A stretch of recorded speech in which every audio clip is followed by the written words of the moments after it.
Hello, today I'm joined by Kaan Terzioğlu of VEON. VEON is a Nasdaq-listed telecommunications and digital services business operating across a number of different markets. Kaan, many thanks for joining me today. Can you start by introducing VEON, and in particular, the company's been on quite a transformation over the last couple of years. Can you talk us through that? Thank you very much, and thanks for asking this question, because it's really a passion for me to talk about the opportunities that we have as a company and how blessed we are for having a company with a purpose. We are a frontier markets digital operator.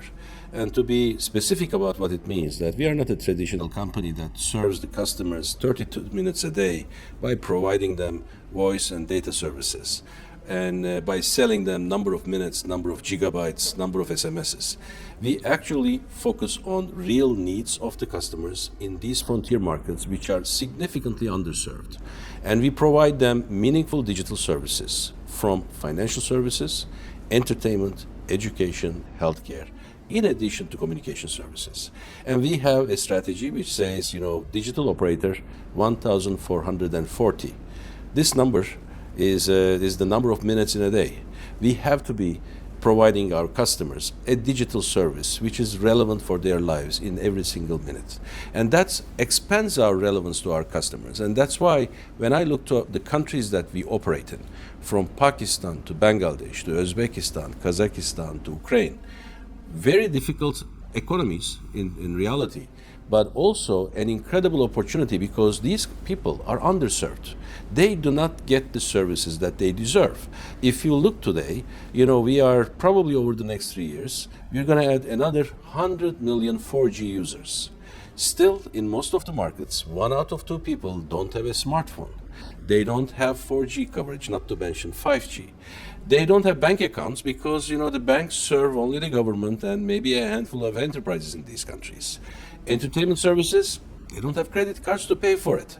And I believe our role as a digital operator, whether be it through Banglalink in Bangladesh or Jazz in Pakistan or Beeline in Kazakhstan and Uzbekistan or Kyivstar in Ukraine, is to provide the services our customers need in the best way possible to cover all these markets, not only the telecoms, but adjacent markets from entertainment to financial services, to education, to healthcare, and to enterprise services. And that's our growth story, because I believe on one side we have an organic growth potential, 100 million more 4G users, 25 million babies to be born over the next 3 years, more smartphones to be owned by people. So there is a natural driver of organic growth in our markets. It's not a saturated market that many other telecom companies complain about. It's actually a growing market by itself. But my passion is to take that growth, which is an opportunity of doubling the business by itself, to the adjacent markets and double it again. And make sure that we are number 1 and number 2 in entertainment business. We are number 1 or number 2 in financial services, in education and healthcare. And today, if you look in these markets, we have 160 million SIM card owners of our operators. So a traditional telecom company will tell you we have 160 million subscribers. But we have, in addition to that, 120 million users of our digital services. We have almost 40 million people utilizing our entertainment services, our super apps, another 30 million utilizing our financial services. And our ability to be actually in a position to acquire customers very easily at low costs and distribute all these digital services to masses is unique. Thank you. And you've clearly got an awful lot of passion for the business. Can you tell us about yourself, and in particular, how did you end up arriving at VEON and owning a good number of shares in the business? Look, I started my career as an auditor in Arthur Andersen. And I did auditing for 1.5 years, and then I moved to consulting side of the house, and I became a management consultant. So for 10 years in Andersen, I actually either audited telecom companies or consulted to telecom companies. Later on, I moved to Cisco, a major telecom company which is specialized in telecommunications equipment sales. I sold a lot of equipment to telecom companies. Later on, I was on the boards of publicly listed companies, driving actually the services that we acquired from telecom companies. And I did acquire lots of services from telecom companies. Finally, one day, I found myself, as the first job I had in a telecom company, as the CEO of Turkcell, back in 2015 in Turkey. And I never forget, it was almost maybe the 10th day of my job. I received my first WhatsApp call. My phone rang in a different tone, and I was terrified because I felt like, something was about to hit me, because it was our service and somebody else was providing that service, and I was on the receiving end of it. And I thought about my career, and I felt like I have observed this industry over maybe 25 years at that time, now 35. And I noticed that telecom companies were like in a bus stop, waiting for the bus, but the buses came and passed by, and they never even bought a ticket. $1 trillion industry was created over e-commerce, e-business, and digital economy. Very few of that value actually trickled down to the telecom companies. Facebooks, Googles, all sorts of e-commerce sites, Amazons, Apples, they benefited greatly, providing incredible value to their shareholders. But if you look to our industry, a capex-heavy industry, practically focusing, when they talk about technology, they talk about bending the fiber, splitting the cables, or tilting the antennas. It's not about that. If you want to grow the business, if you want to be relevant to the customer, you have to move from that 32-minute narrow relationship of having a phone call or sending an SMS to digital services. And that's why at that 10th day in my job as a CEO of a telecom company, I made a big decision to say that we are going to be in digital service business. And we're going to be a services company who focuses on consumer services and enterprise services, which happens to be having a telecom license. And that belief of mine, that being relevant to the customer will enhance your revenue potential, turned out to be true. This last quarter was the first quarter where we disclosed our revenues coming directly from digital services. So not including the accelerator impact of digital services to telco revenues, but really revenues directly coming from digital services. Either interest income we do, our loans we give, or advertising technology income, or subscription service income, and they reached 11% of our top line.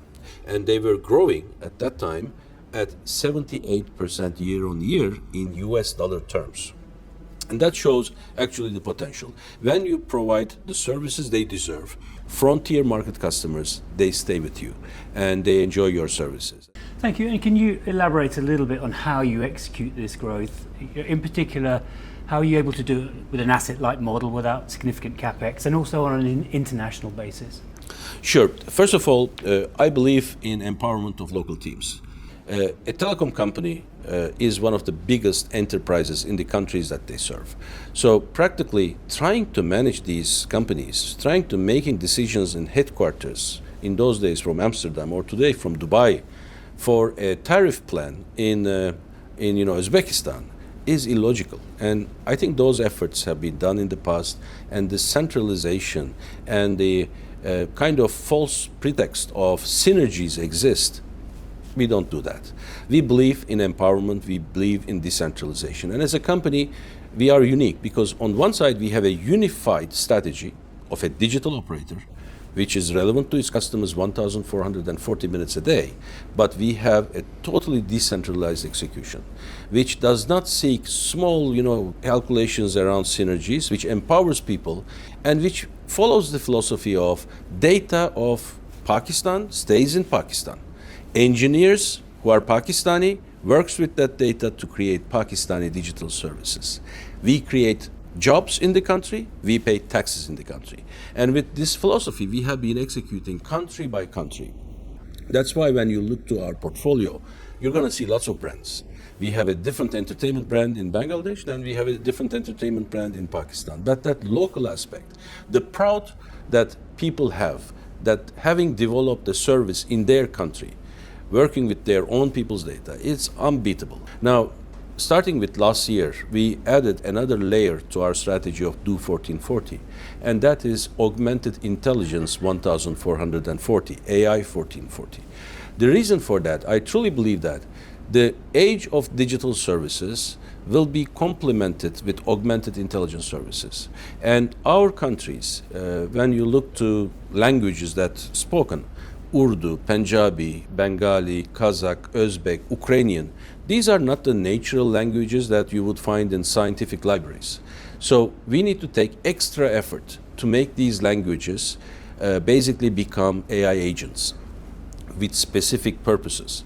And that's an area that I thought that we can grow our business in an unprecedented way. Because imagine if you are not just buying number of gigabytes from an operator, but you are buying a service which augments your competencies, skills, experience to be a doctor, a teacher, a farmer, an auto mechanic, a small business owner, or a mother or father.